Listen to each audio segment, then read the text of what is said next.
In this video, traders, we're going to look at how to speed up your learning curve, especially if you're a swing trader. Stay tuned.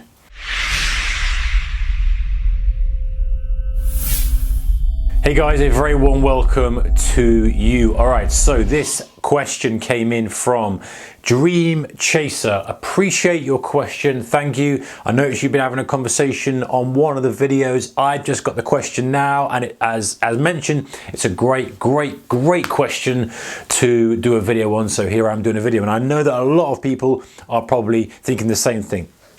Let me kind of summarize this question. I noticed you put quite a few bits and appreciate your comments as well. Thanks for all the amazing content you put out there. That's much appreciated. DreamChaser, appreciate you too. Subscribing, viewing, liking, sharing, all that good stuff. Anyway, he says, I assume it's a he, could be a she. They said that I'm swing trading. I want to increase my learning curve, and some of the swing trades are taking quite a bit of time to materialize.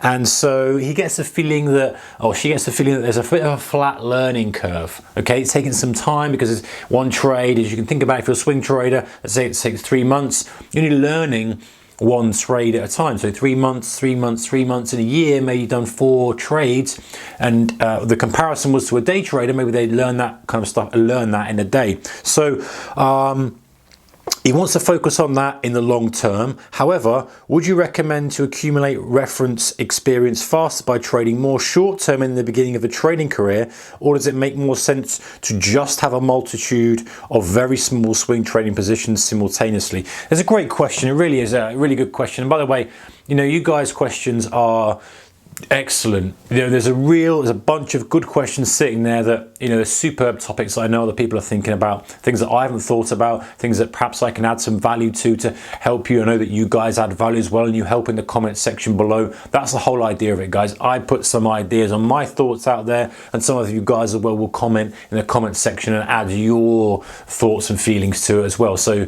it just, everyone's helping each other. That's the main thing. We're all trying to become better traders, whether we're right at the end of right at the start of our career or way down the end of the career.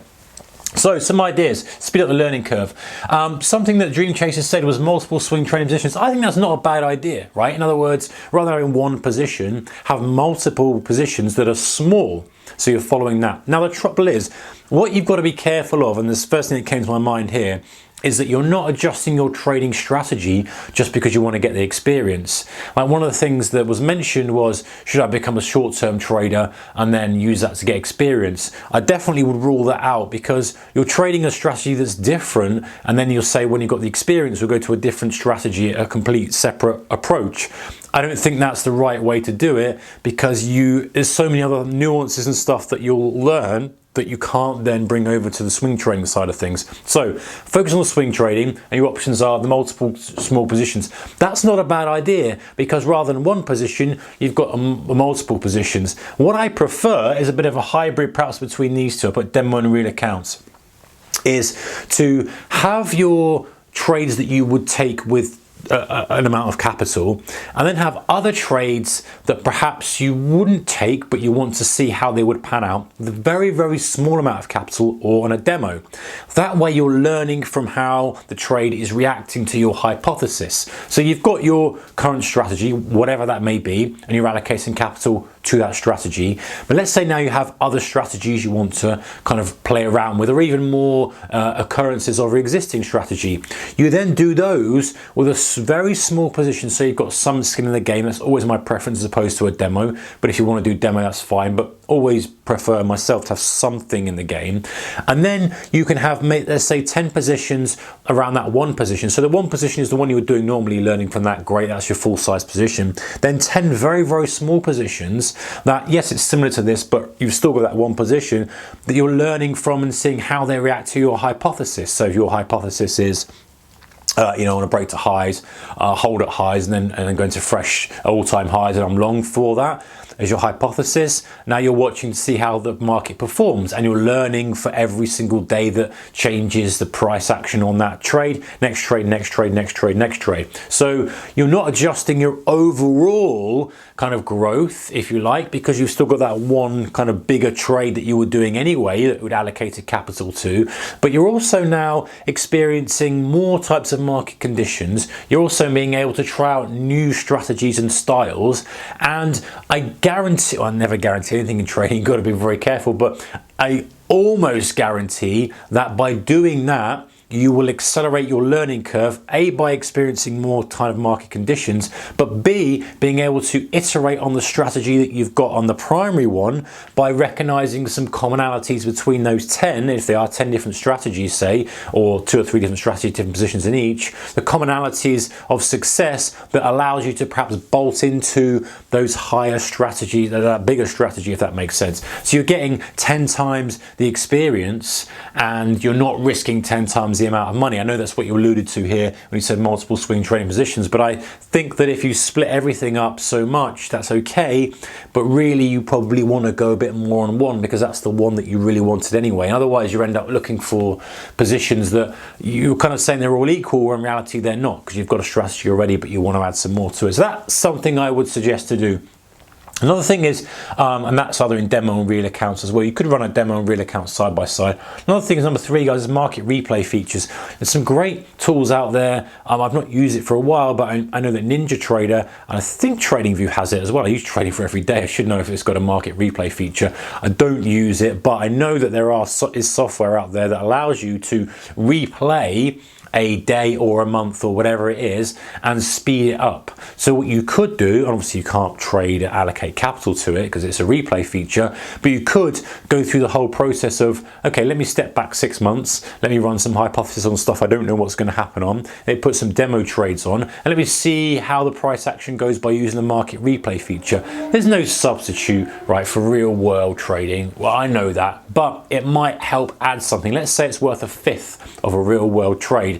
You can do that and do 5 of those so you get yourself more and more experience. It's all about experiencing, and I think that, you know, it's why I'm very cautious about the demo. It's all about experiencing the real world emotions that you get with trading, money being gained or lost, but it's also about experiencing market conditions, how they change, how you feel when the market kind of gets to your limit and then backs away, how you feel when you get stopped out immediately. And so it's a multitude of those experiences will accelerate that learning curve to doing whatever you can. The final thing I thought of, guys, is number 4 is a traders group. Now this allows you, if you've got a group of traders, say you've got 5 traders all doing swing trades, all doing different vehicles, and you're getting together. I think I've done a video on this separately. It might be uploaded yet already. If not, make sure you're kind of looking out for it. But we talk about a trading group where you can learn 5 times the speed effectively, because yes, you haven't got your own skin in the game, but someone might say, well, I took this trade here and this is what happened to it and this is what happened to it now. And so by communicating with a group of you, you can get some exposure to that specific trade and that specific trade and that specific trade. And so it's just adding those extra ways to get exposure to trades and having some reason to follow that trade, which is why demo is a little bit different. A little bit of skin in the game maybe in terms of having a friend or a colleague who is engaged in the trade. It means you're interested to see how they do. So there's a skin in that term. It's not financial or monetary skin, but it's something in the game.